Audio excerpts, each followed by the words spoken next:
Hello, fellow magical wanderer. We are back today with another chapter in the book, The 7 Spiritual Laws of Success by Deepak Chopra. Again, this book is absolutely profound. I know you will enjoy it as much as I have and gain a lot of insight from it. So without further ado, we're going to begin chapter 4, the law of least effort. Now, I read this one to myself yesterday, which I usually do. I usually read a chapter ahead to just kind of get into the field of energy, to know what I'm talking about and what I'm reading, and how I can best translate it intuitively or whatnot unto you all. So this one's really profoundly good, and it speaks about the law of least effort. So, chapter 4. Nature's intelligence functions with effortless ease, with carefreeness and harmony and love. And when we harness the forces of harmony, joy, and love, we create success and good fortune with effortless ease.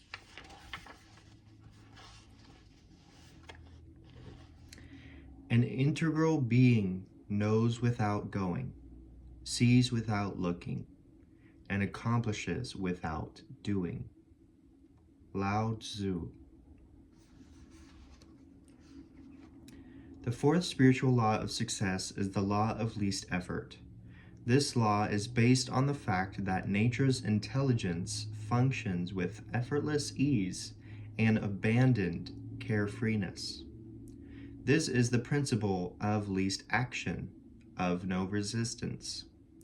This is, therefore, the principle of harmony and love.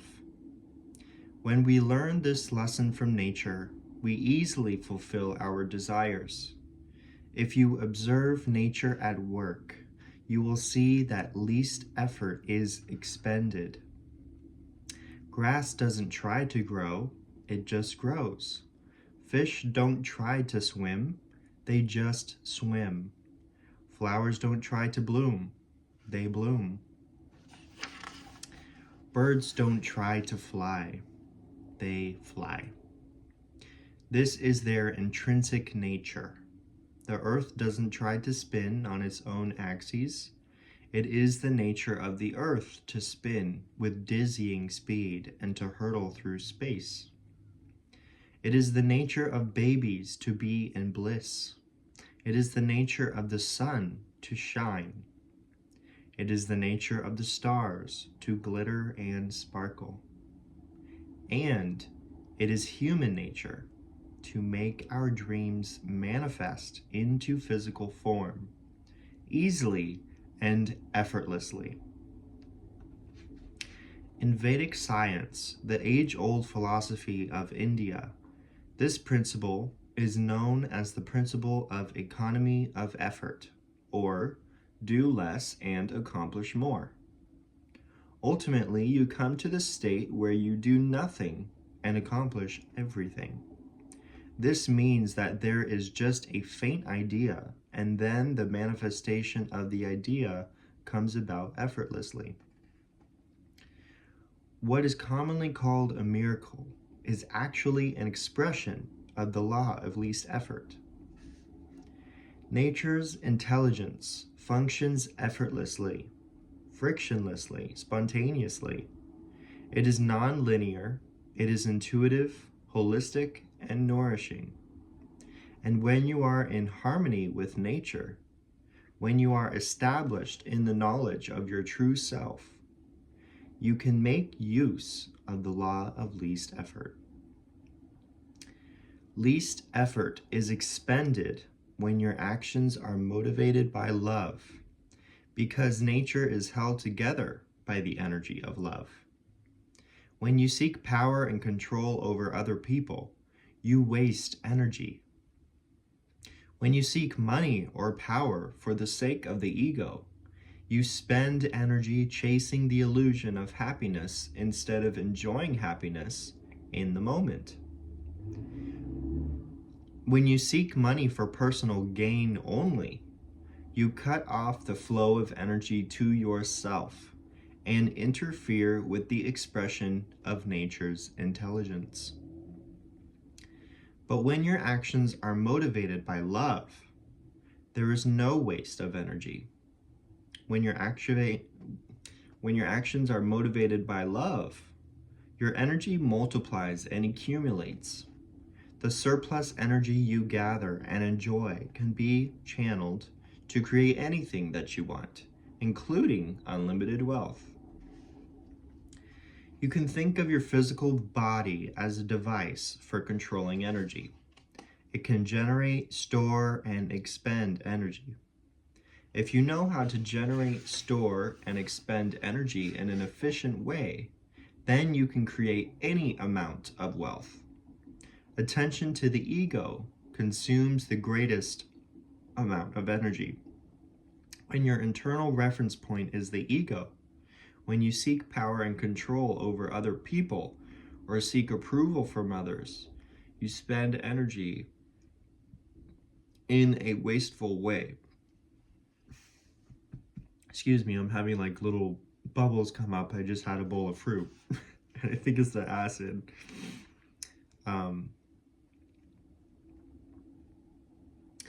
When the energy is freed up, it can be rechanneled and used to create anything that you want.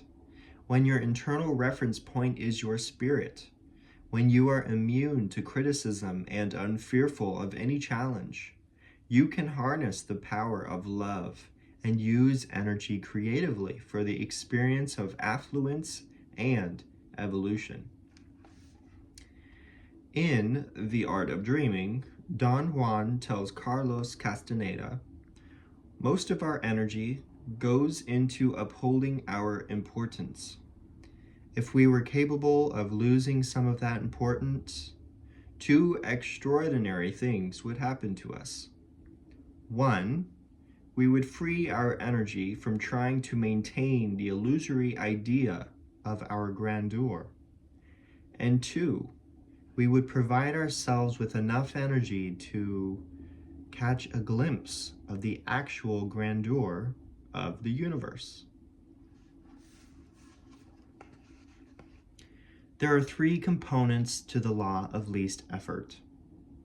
Three things you can do to put this principle of do less and accomplish more into action. The first component is acceptance. Acceptance simply means that you make a commitment. Today, I will accept people, situations, circumstances, and events as they occur. This means I will know that this moment is as it should be because the whole universe is as it should be. Because the whole universe, this moment, the one you're experiencing right now, is the culmination of all moments you have experienced in the past. This moment is as it is because the entire universe is as it is. When you struggle against this moment, you're actually struggling against the entire universe. Instead, you can make the decision that today you will not struggle against the whole universe by struggling against this moment. This means that your acceptance of this moment is total and complete. You accept things as they are, not as you wish they were. In this moment, this is important to understand. You can wish for things in the future to be different, but in this moment, you have to accept things as they are. When you feel frustrated or upset by a person or a situation, remember that you are not reacting to the person or the situation, but your feelings about the person or the situation. These are your feelings, and your feelings are not someone else's fault. When you recognize and understand this completely, you are ready to take responsibility for how you feel and to change it. And if you can accept things as they are, You are ready to take responsibility for your situation and for all the events you see as problems.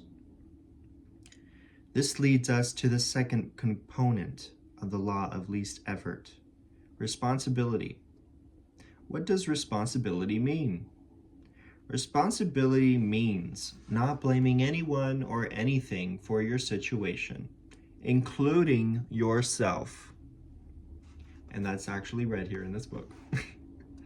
Having accepted this circumstance, this event, this problem, responsibility then means the ability to have a creative response to the situation as it is now. All problems contain the seed of opportunity, and this awareness allows you to take the moment and transform it to a better situation or thing. Once you do this, every so-called upsetting situation will become an opportunity for the creation of something new and beautiful, and every so-called tormentor or tyrant will become your teacher. Reality is an interpretation, and if you choose to interpret reality in this way, you will have many teachers around you and many opportunities to evolve. Whenever confronted by a tyrant, tormentor, teacher, friend, or foe, they all mean the same thing, remind yourself, this moment is as it should be. Whatever relationships you have attracted in your life at this moment are precisely the ones you need in your life at this moment. There is a hidden meaning behind all events, and this hidden meaning is serving your own evolution. The third component of the law of least effort is defenselessness, which means that your awareness is established in defenselessness, and you have relinquished the need to convince or persuade others of your point of view.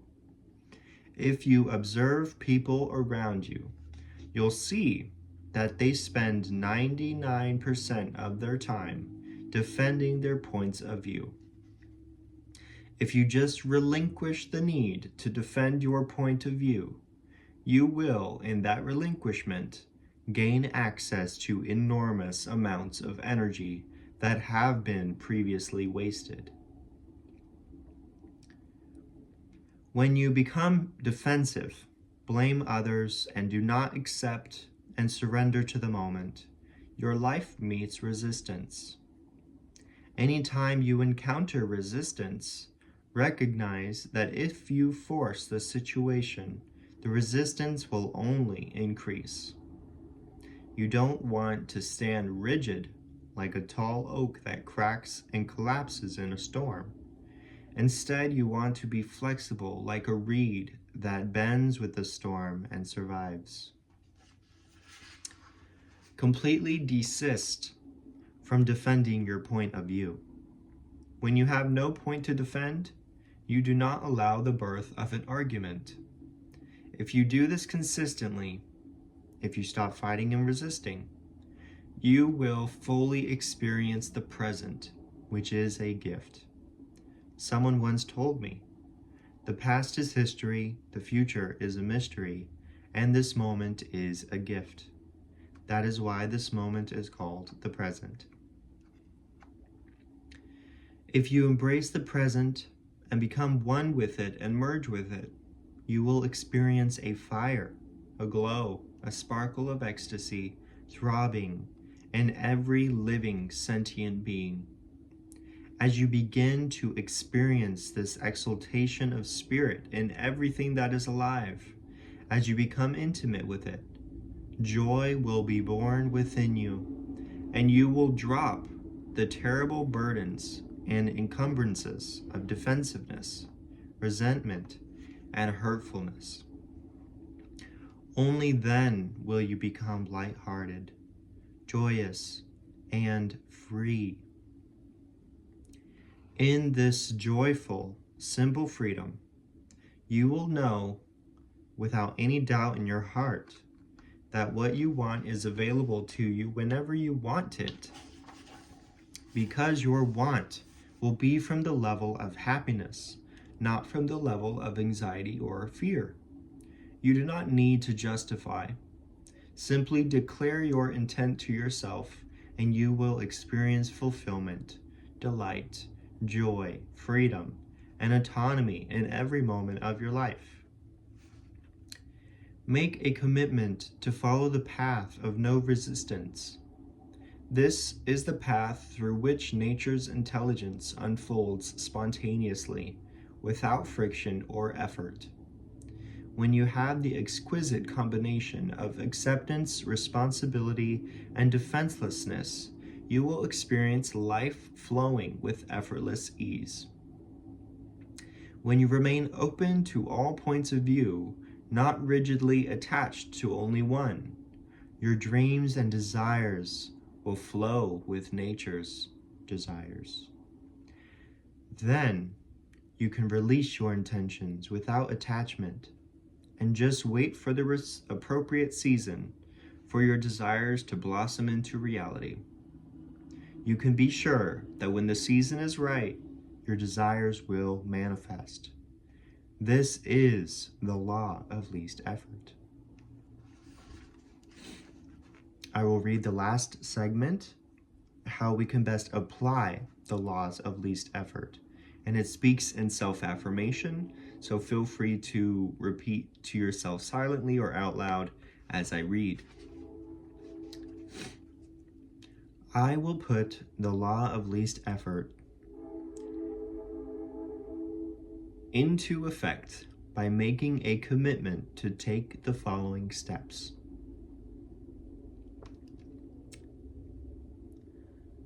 I will practice acceptance. Today, I will accept people, situations, circumstances, and events as they occur. I will know that this moment is as it should be, because the whole universe is as it should be. I will not struggle against the whole universe by struggling against this moment. My acceptance is total and complete. I accept things as they are this moment, not as I wish they were.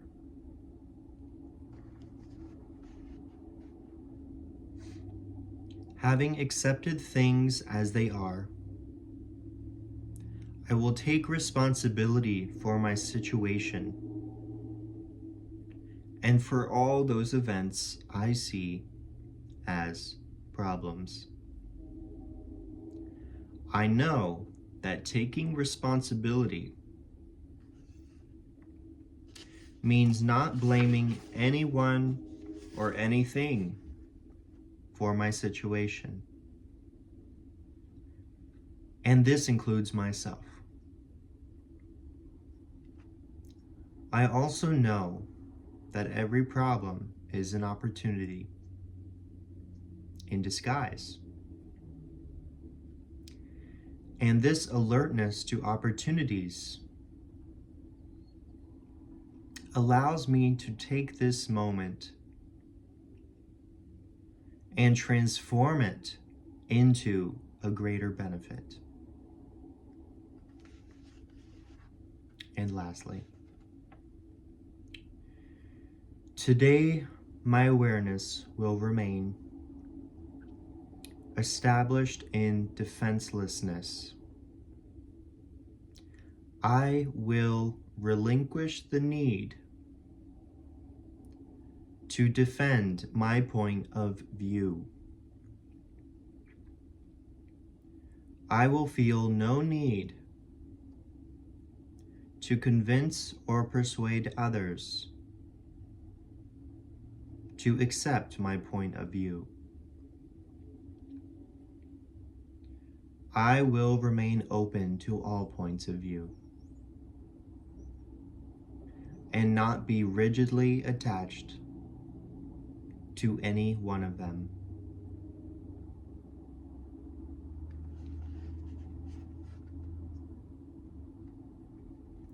And that concludes the 4th chapter, the law of least effort. I speak that you have enjoyed, that you have gathered your own insight that can help you move forward in your journey using your own discernment. Take what resonates, leave whatever else doesn't. It's completely up for your discernment, but I love sharing this book. It has just absolutely profoundly been bringing so much change into my life, into my conscious awareness, for me to have more intentional direction with where I'm bringing my life. And kind of, it's just a really good book. So if you don't have it, I recommend absolutely checking it out for yourself. And yeah, it's amazing. So